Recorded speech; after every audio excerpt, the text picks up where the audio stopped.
ഉൽപ്പത്തി 26-ാം അധ്യായം 1 മുതൽ 35 വരെയുള്ള വാക്യങ്ങൾ. ഇസഹാക്കും അബീമെക്കാലും അബ്രാഹത്തിന്റെ കാലത്തുണ്ടായതിനു പുറമെ മറ്റൊരു ക്ഷാമം കൂടി ആ നാട്ടിലുണ്ടായി.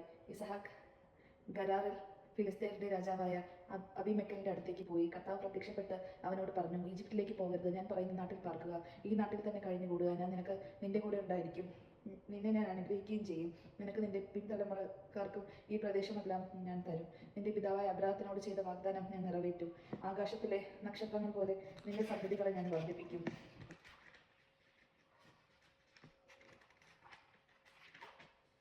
ഈ ദേശമെല്ലാം അവർക്ക് ഞാൻ നൽകും. നിന്റെ സന്തതികളിലൂടെ ഭൂമിയിലെ ജനങ്ങളെല്ലാം അനുഗ്രഹിക്കപ്പെടും. കാരണം അബ്രഹാം എൻ്റെ സ്വരം കേൾക്കുകയും എൻ്റെ നിർദ്ദേശങ്ങളും കൽപ്പനകളും പ്രമാണങ്ങളും നിയമങ്ങളും പാലിക്കുകയും ചെയ്തു.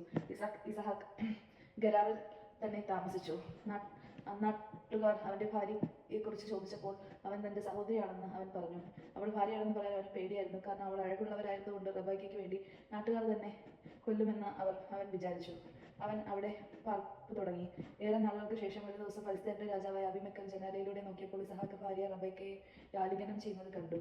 അബീമെക്കലിന് ഇസഹാക്കിനെ വിളിച്ചു ചോദിച്ചു, അവൾ നിന്റെ ഭാര്യയാണല്ലോ, പിന്നെ എന്തിനാണ് സഹോദരി എന്ന് പറഞ്ഞത്? അവൻ മറുപടി പറഞ്ഞു, അവൾ മൂലം മരിക്കേണ്ടി വന്നെങ്കിലോ എന്നോർത്ത് ആണ് ഞാൻ അങ്ങനെ പറഞ്ഞത്. അബീമെക്കൽ ചോദിച്ചു, നീ എന്തിനാണ് ഞങ്ങളോട് ഇത് ചെയ്തത്? ജനങ്ങൾ ആരെങ്കിലും നിന്റെ ഭാര്യയോടൊത്ത് ക്ഷയിക്കുകയോ അവനെ വലിയൊരു അപകാരം നീ ഞങ്ങളുടെ മേൽ വരുത്തി വയ്ക്കുകയോ ചെയ്യുമായിരുന്നല്ലോ. അതുകൊണ്ട് അബീമെക്കൽ ജനങ്ങളെല്ലാം താക്കീത് നൽകി, ഈ മനുഷ്യൻ്റെയോ അവൻ്റെ ഭാര്യയോ ആരെങ്കിലും തൊട്ടുപോയാൽ അവൻ വധിക്കപ്പെടും. ഇസഹാക്ക് ആ നാട്ടിൽ കൃഷിക്കിറങ്ങുകയും അക്കൊല്ലത്തെ 100 മേനി വിളയുകയും ചെയ്തു. കർത്താവ് അവനെ അനുഗ്രഹിച്ചു.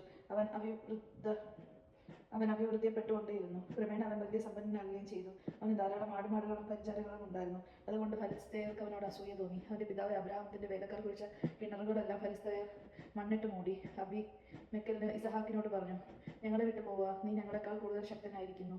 ഇസഹാക്ക് അവിടെ നിന്ന് പുറപ്പെട്ട് ഗരാറിന്റെ താഴ്വരയിൽ കൂടാരം അടിച്ചു. തന്റെ പിതാവ് അബ്രാഹത്തിന്റെ കാലത്ത് കുഴിച്ചതും അവന്റെ മരണശേഷം ഫലിസ്ത്യർ നികത്തി കളഞ്ഞതുമായ കിണറുകളെല്ലാം ഇസഹാക്ക് വീണ്ടും കുഴിച്ചു.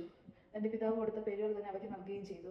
താഴ്വരയിൽ കിണർ കുഴിച്ചുകൊണ്ടിരിക്കെ ഇസഹാക്കിന്റെ വേലക്കാർ വന്ന് ഒരു നീരുറവ കണ്ടെത്തി. ഗരാറിലെ ഇടയന്മാർ അത് ഞങ്ങളുടെ ഉറവയാണെന്ന് പറഞ്ഞ് ഇസഹാക്കിന്റെ ഇടയന്മാരുമായി വഴക്കുണ്ടാക്കി. അവർ തന്നോട് വഴക്കിന് വന്നതുകൊണ്ട് അവൻ ആ കിണറിന് ഹെസേക്ക് എന്ന് പേരിട്ടു. അവർ വീണ്ടും ഒരു കിണർ കുഴിച്ചു. അതിനെ ചൊല്ലി വഴക്കുണ്ടായി. അതുകൊണ്ട് അതിനെ അവൻ സിദ്ന എന്ന് വിളിച്ചു.